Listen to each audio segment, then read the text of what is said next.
Overseers, faculty, friends, alumni, proud parents, members of the ad board, and graduates of the greatest university in the world,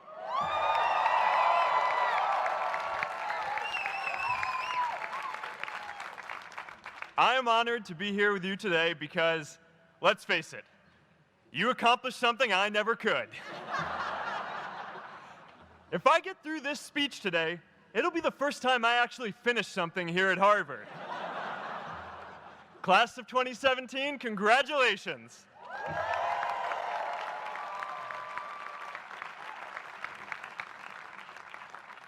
Now, I'm an unlikely speaker today, not just because I dropped out, but because we're technically in the same generation. We walked this yard less than a decade apart. We studied the same ideas and slept through the same Act 10 lectures. We may have taken different roads to get here, especially if you came all the way from the quad. But today, I want to share what I've learned about our generation and the world we're all building together. But first, these last couple of days have brought back a lot of good memories. How many of you remember exactly where you were and what you were doing when you got that email telling you got into Harvard?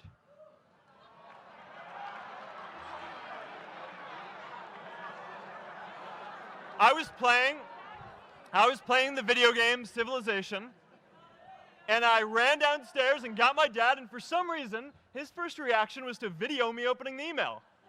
That could have been a really, really sad video. But I swear, getting into Harvard is the thing my parents are most proud of me for. My mom is nodding. You all know what I'm talking about. Look, guys, it's tough to beat this. You'll see when you get out there. How many of you remember your first lecture here at Harvard? Mine was Computer Science 121 with the incredible Harry Lewis. Harry. I was running late for class, so I threw on a t-shirt, and I didn't realize until afterwards that I put it on inside out and backwards, and my tag was sticking out the front. I couldn't figure out why no one in class would talk to me. Except for this one guy, KX Jin. He just went with it. We started doing our problem sets together, and now he runs a big part of Facebook. And that, class of 2017, is why you should be nice to people.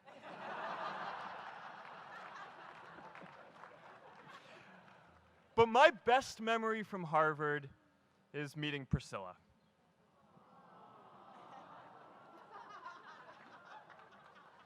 I had just launched this prank website, FaceMash,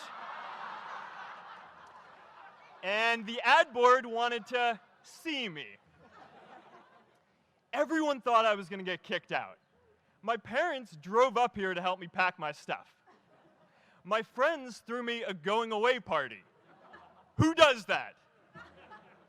As luck would have it, Priscilla was at that party with her friends, and we met in line for the bathroom in the Foho Bell Tower, and in what must be one of the all-time most romantic lines, I turned to her and said, "I'm getting kicked out in 3 days, so we need to go on a date quickly."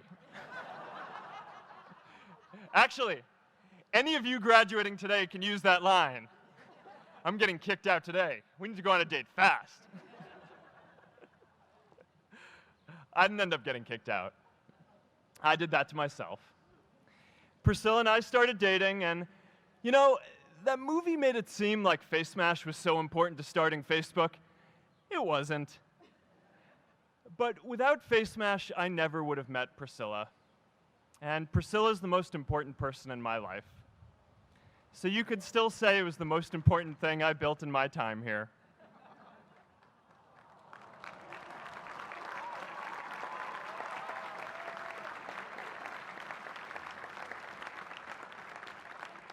We have all started lifelong friendships here, and some of us even families. That's why I'm so grateful to this place. Thanks, Harvard.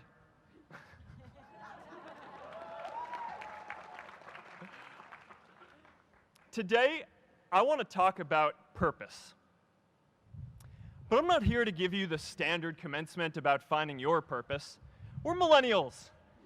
We try to do that instinctively. Instead, I'm here to tell you that finding your purpose isn't enough. The challenge for our generation is to create a world where everyone has a sense of purpose. One of my favorite stories is when JFK went to go visit the NASA Space Center, and he saw a janitor holding a broom, and he asked him what he was doing, and the janitor replied, "Mr. President, I'm helping put a man on the moon."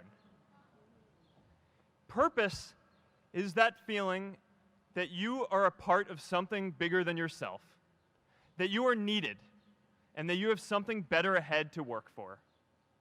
Purpose is what creates true happiness. And you are graduating at a time when this is especially important. When our parents graduated, that sense of purpose reliably came from your job, your church, your community. But today, technology and automation are eliminating many jobs. Membership in a lot of communities has been declining, and a lot of people are feeling disconnected and depressed and are trying to fill a void in their lives. As I've traveled around, I've sat with children in juvenile detention and opioid addicts who've told me that maybe their lives would have turned out differently if they just had something to do, an after-school program or somewhere to go. I've met factory workers who know their old jobs aren't coming back and are just trying to find their path ahead. For our society to keep moving forward, we have a generational challenge to not only create new jobs, but create a renewed sense of purpose. I remember that night I launched Facebook from that little dorm in Kirkland House. I went to Noakes with my friend KX, and I remember telling him clearly that I was excited to help connect the Harvard community, but one day someone would connect the whole world. The thing is, it never even occurred to me that that someone might be us. We were just college kids. We didn't know anything about that. There were all these great big technology companies with all these resources, and I just assumed one of them would do it. But this idea was so clear to us that all people want to connect. So we just kept working on it, day after day after day. And I know that a lot of you are going to have your own stories just like this. A change in the world that seems so clear that you are sure someone else is going to do it. But they're not. You will. But it's not enough to have that purpose yourself. You also have to create a sense of purpose for others. And I found that out the hard way. You see, my hope was never to build a company. I wanted to have an impact. And as all these people started joining us, I just assumed that that's what they wanted to do too. So I never took the time to explain what it was that I hoped we'd build. A couple years in, some big companies wanted to buy us. I didn't want to sell. I wanted to see if we could connect more people. And we were building the first version of Newsfeed at the time, and I thought, if we could just launch this, it could change how we all learn about the world. Nearly everyone else wanted to sell. Without a sense of higher purpose, this was their startup dream come true, and it tore our company apart. After one particularly tense argument, one of my close advisors told me if I didn't agree to sell the company right now, I would regret that decision for the rest of my life. Relationships were so frayed that within a year or so, every single person on our management team was gone. That was my hardest time leading Facebook. I believed in what we were doing, but I felt alone. And worse, it was my fault. I wondered if I was just wrong, an imposter, a 22-year-old kid who had no idea how things actually worked. Now, years later, I understand that is how things work when there's no sense of higher purpose. So it's up to all of us to create it so we can all keep moving forward together. And today, I want to talk about 3 ways that we can create a world where everyone has a sense of purpose. by taking on big, meaningful projects together, by redefining equality so everyone has the freedom to pursue their purpose, and by building community all across the world. So first, let's take on big, meaningful projects. Our generation is going to have to deal with tens of millions of jobs replaced by automation like self-driving cars and trucks. But we have the potential to do so much more than that. Every generation has its defining works. More than 300,000 people worked to put that man on the moon, including that janitor. Millions of volunteers immunized children around the world against polio, and millions of more people built the Hoover Dam and other great projects.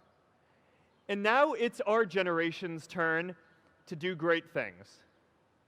Now I know, maybe you're thinking, I don't know how to build a dam. I don't know how to get 1 million people involved in anything. Well, let me tell you a secret. No one does when they begin. Ideas don't come out fully formed. They only become clear as you work on them. You just have to get started. If I had to know everything about connecting people before I got started, I never would have built Facebook. Movies and pop culture just get this all wrong. The idea of a single eureka moment is a dangerous lie. It makes us feel inadequate because we feel like we haven't had ours yet. And it prevents people with seeds of good ideas from ever getting started in the first place. Oh, and you know what else movies get wrong about innovation? No one writes math formulas on glass, okay? All right? That's not a thing, okay? It's really good to be idealistic, but be prepared to be misunderstood. Anyone working on a big vision is going to get called crazy, even if you end up right. Anyone taking on a complex problem is going to get blamed for not fully understanding it, even though it's impossible to know everything up front. Anyone taking initiative will always get criticized for moving too fast because there's always someone who wants to slow you down. In our society, we often don't take on big things because we're so afraid of making mistakes that we ignore all the things wrong today if we do nothing. The reality is, anything we do today is going to have some issues in the future. But that can't stop us from getting started. So what are we waiting for? It is time for our generation-defining great works. How about stopping climate change before we destroy the planet and getting millions of people involved, manufacturing and installing solar panels? How about curing all diseases and getting people involved by asking volunteers to share their health data, track their health data, and share their genomes? You know, today, our society spends more than 50 times as much treating people who are sick as we invest in finding cures so people don't get sick in the first place. It makes no sense. We can fix this. How about modernizing democracy so everyone can vote online? And how about personalizing education so everyone can learn? These achievements are all within our reach. Let's do them all in a way that gives everyone in our society a role. Let's do big things, not just to create progress, but to create purpose.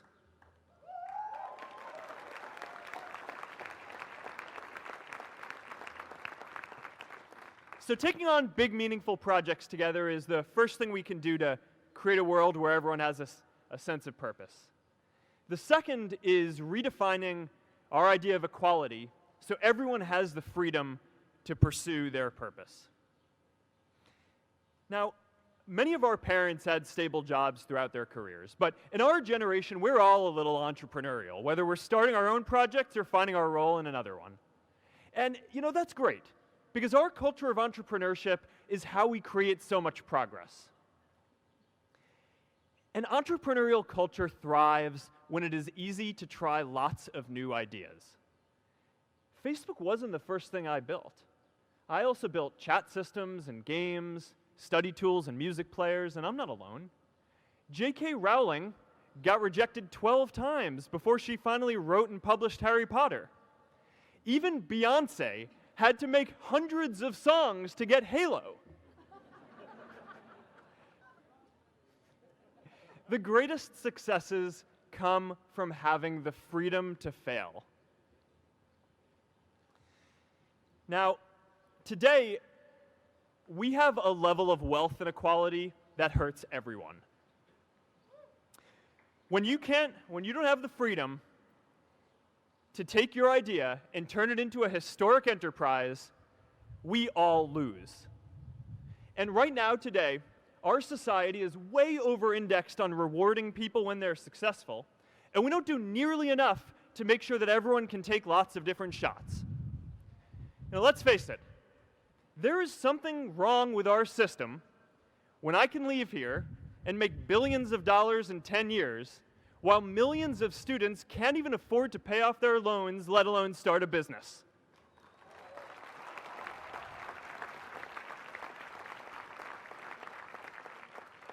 Look, I know a lot of entrepreneurs, and I don't know a single person who gave up on starting a business because they were worried they might not make enough money. But I know too many people who haven't had the chance to pursue their dreams because they didn't have a cushion to fall back on if they failed.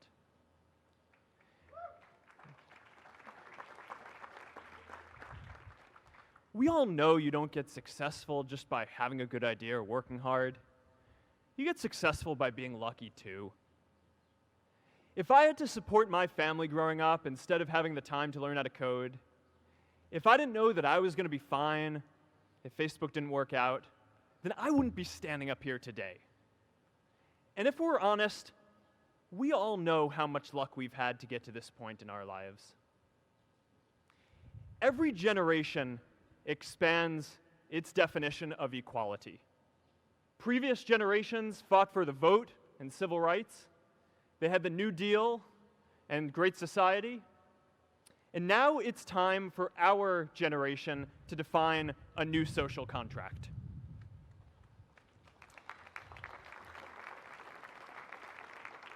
We should have a society that measures progress not just by economic metrics like GDP, but by how many of us have a role we find meaningful.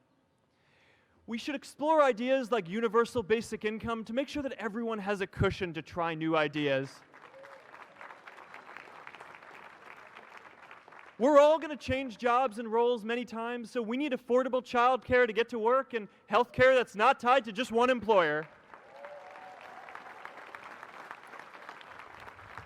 And we're all going to make mistakes. So we need a society that's less focused on locking us up and stigmatizing us when we do. And as our technology keeps on evolving, we need a society that is more focused on providing continuous education through our lives.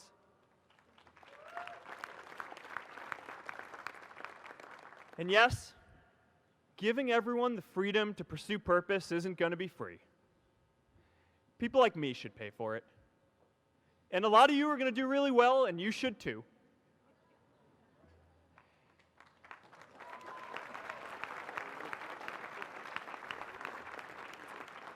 That is why Priscilla and I started the Chan Zuckerberg Initiative and committed our wealth to promoting equal opportunity.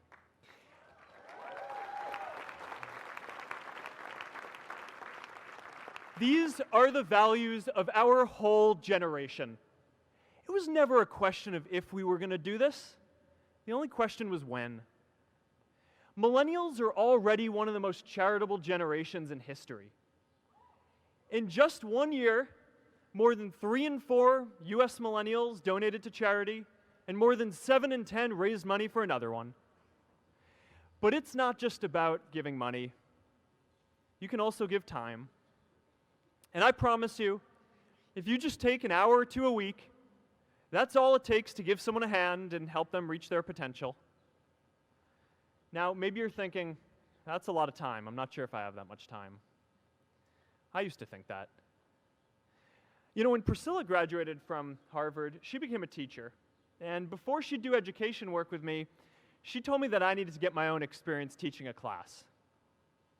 At first, I complained. I said, you know, I'm kind of busy. I'm running this company. But she insisted. So I taught an after-school program at the local Boys and Girls Club on entrepreneurship. I taught those kids lessons on product development and marketing, and they taught me what it was like growing up feeling targeted for your race, and what it's like having a family member in prison. I shared stories of my time in school, and they shared their hope that one day they would get to go to college too. For 5 years, I've had dinner with those students every month. One of them even threw Priscilla and me our first baby shower. And next year, they're going to college. Every one of them, first generation in their families. We can all make time to give someone a hand. Let's give everyone the freedom to pursue purpose, not just because it's the right thing to do, but because when more people can turn their dreams into something great, we are all better for it.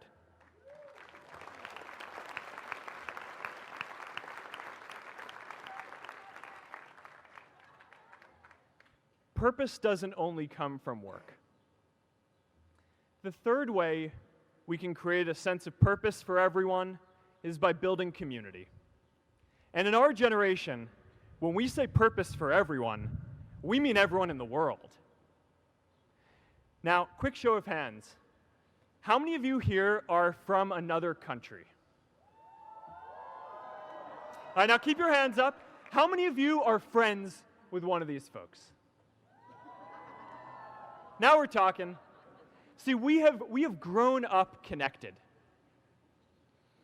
In a recent survey of millennials around the world, asking what most defines our identity, the most popular answer wasn't nationality, ethnicity, or religion. It was citizen of the world. That's a big deal. Every generation expands the circle of people we consider one of us. And in our generation, that now includes the whole world. We understand that the great arc of human history bends towards people coming together in ever greater numbers, from tribes to cities to nations, to achieve things that we could not on our own. We get that our greatest opportunities are now global. We can be the generation that ends poverty, that ends disease. And we get that our greatest challenges need global responses too. No country can fight climate change alone or prevent pandemics. Progress now requires coming together, not just as cities or nations, but also as a global community. But we live in an unstable time. There are people left behind by globalization across the whole world. And it's tough to care about people in other places when we don't first feel good about our lives here at home. There's pressure to turn inwards. This is the struggle of our time. The forces of freedom, openness, and global community against the forces of authoritarianism, isolationism, and nationalism. Forces for the flow of knowledge, trade, and immigration against those who would slow them down. This is not a battle of nations. It is a battle of ideas. There are people in every country for more global connection, and there are good people against it. And this isn't going to be decided at the UN either. It's going to happen at the local level when enough of us feel a sense of purpose and stability in our own lives that we can start to open up and care about everyone else too. And the best way to do that is to start building local communities right now.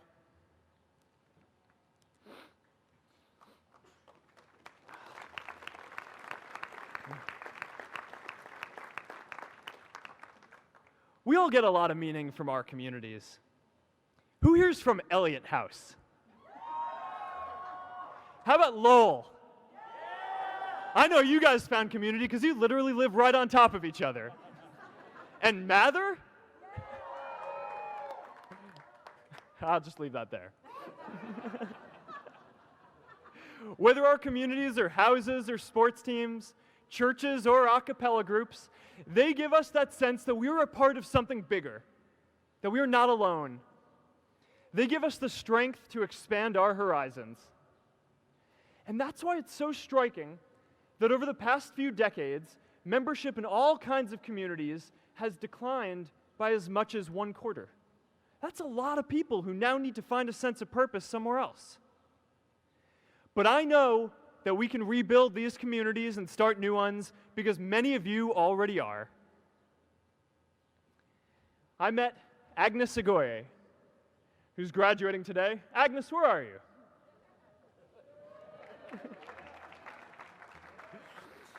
Agnes spent her childhood navigating conflict zones with human trafficking in Uganda, and now she's trained thousands of law enforcement officials to keep communities safe.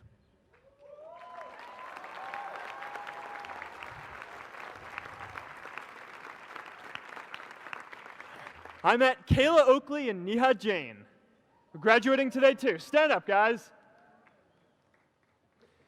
Kayla and Neha started a nonprofit that connects people suffering from chronic illnesses with people in their communities who are willing to help out.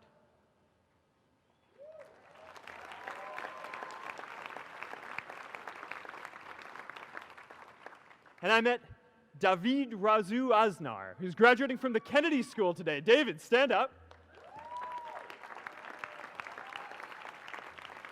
David is a former city councilor who fought to make Mexico City the first Latin American city to pass marriage equality, even before San Francisco.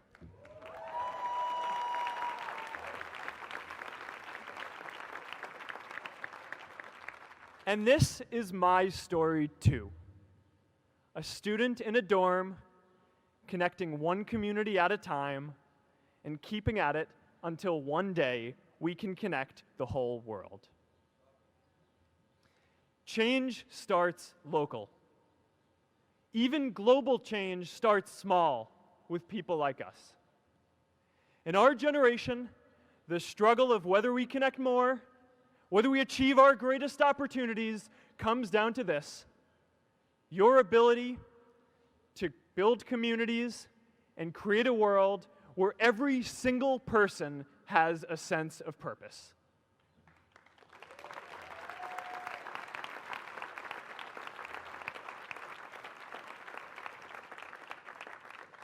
Class of 2017, you are graduating into a world that needs purpose, and it's up to you to create it. Now, maybe you're asking yourself, can I really do this? Well, remember when I told you about that class I taught at the Boys and Girls Club? One day after class, I was talking to my students about going to college, and one of my top students raised his hand and said that he wasn't sure he could go to college because he's undocumented. He wasn't sure if they'd take him. Last year, I took him out to breakfast for his birthday, and I wanted to get him a gift, so I asked him what he wanted, and he just started talking about struggles that he saw other students in his class facing, and finally said, you know, I'd really just like a book on social justice. I was blown away. Here is a young guy who has every reason to be cynical. He wasn't sure if the country he calls home, the only one he's known, was going to deny him his dream of going to college. But he wasn't feeling sorry for himself. He wasn't even thinking of himself.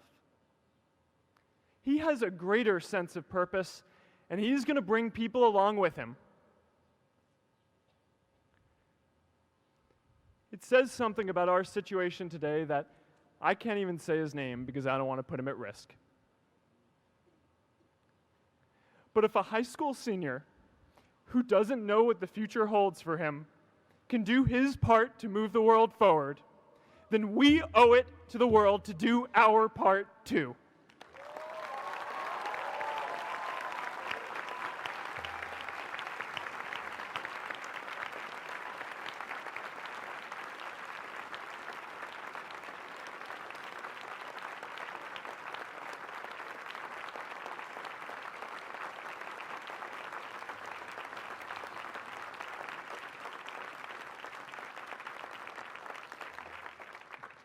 So before you walk out those gates one last time, and as we sit here in front of Memorial Church, I'm reminded of a prayer, Misha Berach, that I say whenever I face a big challenge, that I sing to my daughter, thinking of her future when I tuck her in at night.